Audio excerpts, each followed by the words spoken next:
welcome back to the Citizen channel. You're all staying safe and well. And our player ratings show on Bristol City 0. Yes, a clean sheet. Manchester City 3 on the 28th of February 2023, an 8 p.m. kickoff at the old Ashton Gate Stadium. Yeah, it's been a while since I've been, but yeah, looks all right. Looks done all right with it. Still a bit old-fashioned behind the stands, etc. Certainly where the City fans were, but it was fine. Anyway, we've got to do the ratings. We're in the company of Mr. Simon Bajkowski today. Please check out my Talking Points show for a little bit more in-depth match stats and facts and opinions on the game. Yeah, not too bad. Not too much to complain about. Even the pitch wasn't too bad. A couple of iffy moments, certainly for Akanji in the opening couple of minutes of the game, but we got through it, didn't we?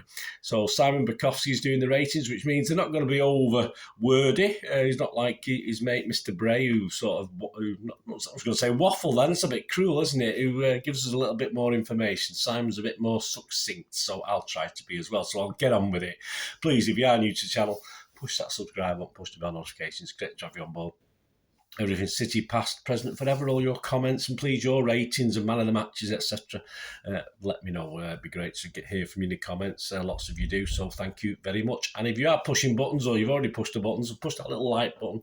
Yeah, I'm trying. Shall I be brave? I'm going to try. I've got between over 30 for a recent City vlog. So let's go for a 20 to 25 likes. Let's go for 25 likes, guys. To help me towards that target, it'd be much appreciated.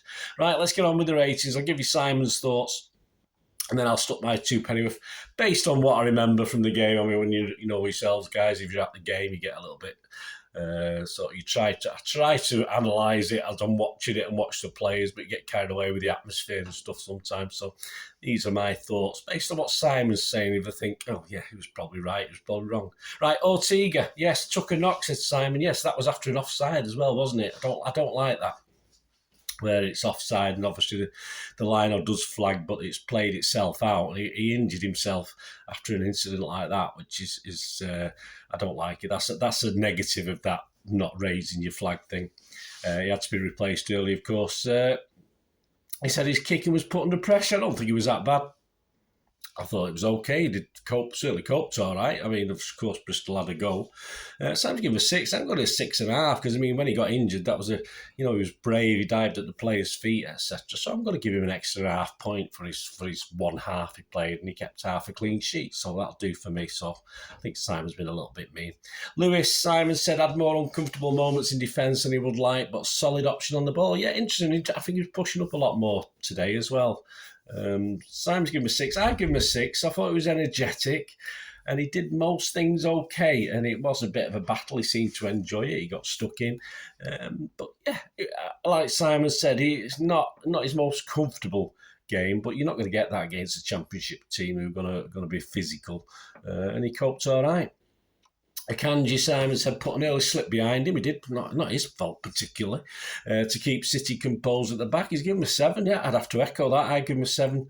I said I think the pitch was possibly to blame for the slip, but generally I thought Akanji again had a good solid game, and no disrespect to Akanji, but playing a championship team, for me, that's where he can excel a little bit with their more directness, if you like. Diaz, Simon said, how City missed him after the World Cup. We certainly did. His commanding leadership was essential to the success. Well, that's what we need. We need leaders on the pitch. We're always a little bit short of them sometimes.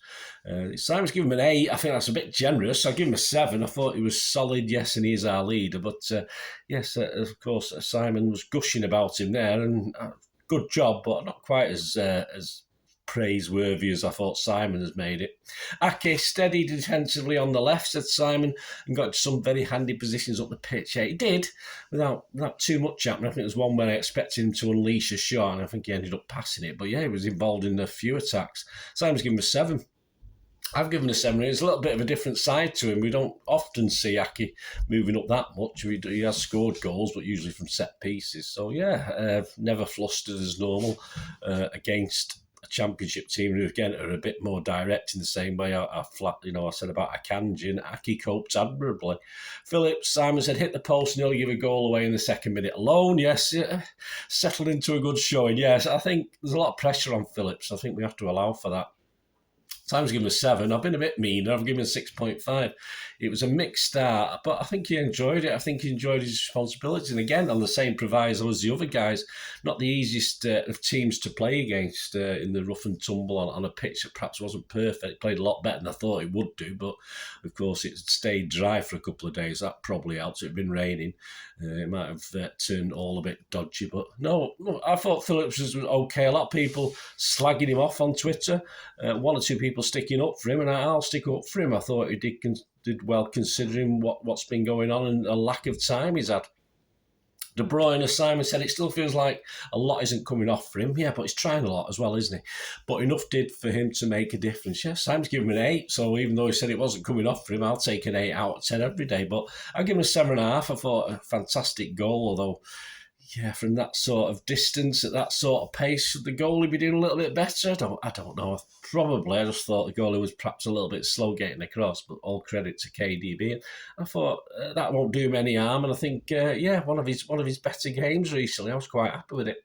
Bernardo, Simon said, an underrated and understated display that kept City in possession, like few other players were able to do. Yeah, bit of handbags later on with a bit of pushing there. No need for that. Just gives us stay calm, Bernardo. But he's probably been nibbled at all game, so he'd probably just a build-up of tension, and he'd probably, and we saw it with Foden, didn't we? I mean, that's the thing when you're playing a championship team. It's got to be physical. You're going to have to expect that, and City should be able to give it back, which we did for the most part. But yeah, that he got dragged off very quickly after that. But overall, a good game. And Simon's given him a 7. I have to give him a 7 again. Without, he was involved in a couple of good moves that resulted in a goal or resulted in a near miss. But yeah, a good game for Bernardo. Mahrez, for me, possibly one of our weaker players on the night. Simon said the part he played in the opening goal was class. It certainly was. He started really, really well, although he was largely kept quiet after that, and I think Simon's right, he was. He's given a 7. I've given him a 6.5. I expect a little bit more than just the first 5 or 10 minutes. I expect a little bit more from Mahrez, but it's just one of those contests that sometimes he's not quite up for it at this level. We've seen it in cup games before, or even in friendly matches where he doesn't seem as at it as perhaps he could be against one of the top teams. But Simon's given him a 7. I'll give him a 6.5. I thought he was possibly even though I'll give a couple of players a 6, I think he was possibly our least effective player. I'll give him a 6.5 because of his involvement in a couple of good moves, of course.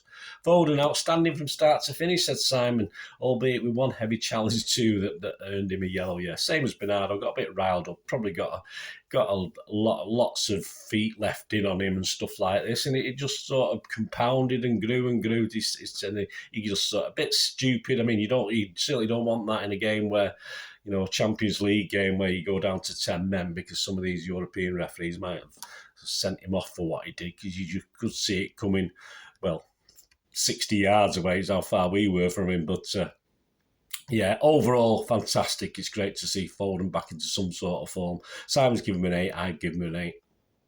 Alvarez, an interesting one. Yeah, if I say Mahrez was probably one of our weakest, Alvarez was okay without being too effective, but he was involved in a couple of nice moves. Simon said, linked well with the midfield, but was unable to offer enough goal threat. Yeah, I mean, he's there for goals, isn't he? Had one great chance when it slid in and he just missed out on it. But Simon's given him a 6. Again, as I said, I've given him a 6. I didn't notice him up top that much, but getting the minutes has got to be good for him in the same way Phillips. It's good for Phillips to get the minutes. And he was adequate. He was adequate without being anything special. So, yeah, not too bad. The subs, Edison for Ortega on 46. Yeah, he got sold short by the defence a couple of times. I think it was a defensive error rather than his error for not coming out. But obviously that's because, it's funny as a defence, your goalkeeper changes and perhaps your psychology changes as well. So, yeah, he came on at 46. Simon said alert to stop Bell charging through early in the second half. So even though when he was caught out, he was still probably too cool and calm, but managed to get away with it. We managed to get away with a couple of things. So Simon's given him a 7. He's been generous for that half. I've given him a 6.5. As I said, it could have turned bad, but we got away with it. But as I said, it's difficult when you're psyched to not play a game, then you have to come on and play it. Certainly for a goalkeeper, once you think you're on the bench, you think you're on the bench. It is difficult. I mean, touch wood, We never had sub goalies in my day, but I used to play out. But then obviously if the goalie did get injured, I used to go in net, and it was the same for me. You know, if it's something different to what you expect, it's not quite the same. It feels a bit odd, and obviously I'm not talking to the level these guys are, but I think it does. Grealish from Ares on 71. The game turned in City's favour after he came on, perhaps not coincidentally. Yeah, Sam's given a 7. Yeah, I thought it was okay. Yeah, a good little cameo. He set up KDB, didn't he, for his goal. But at least he gave the Bristol fans something to shout about when he came on and boo, or let's say boo about anyway, that's for sure. But so that was okay for them to get to see him, which I think is nice because he's the pantomime villain, isn't he? But yeah, he was fine. He was fine, as I say. He gave a little bit more impetus to us, and he's a substitute who's quite effective coming on, I think, late as well. Palmer for Foden on 83, Gomez for Aki on 83, Peroni for Bernardo on 88. All those guys we had no time to mark, and of course we didn't use Walker, Rodri, Gundo, and Haaland. Are they 4 starters for the Newcastle game? Possibly. Lewis, perhaps, and Walker, but I think Walker will start against Newcastle. There's 4 of my team. As I say, I'm going to do better than check out my talking points. So I think I only got 7 this time, which wasn't fantastic. But hey, take what we can. It's an unusual team, I think, from Pep, this one. But I think we can say Walker, Rodri, Gundo, and Haaland are probably definitely starting against Newcastle. Anyway, let me know, guys. Let me know your ratings. Let me know your thoughts. Man of the match. It's got to be Foden again, hasn't it? That's the second one now, is it? Second one on the trot? Yeah, it's got to be Foden for this. I can't see anyone else, unless you can think of anyone else who deserves man of the match. Let me know. It'd be great to hear from you. Thanks for watching, guys. Please check out my player ratings show. Of course, on Friday morning, I'll be releasing the preview for the Newcastle game. Let's stuff those Geordies. Not one of my favourite teams, but let's stuff them. Certainly not my favourite teams after letting us down at weekend, not beating that rabble. But hey, there you go. We can't, so why should we blame anyone else? Thanks for watching, guys. Please, until we meet again, I ask one thing, don't I? Please stay safe, please. Come on, City. I'll follow you everywhere. Bye for now.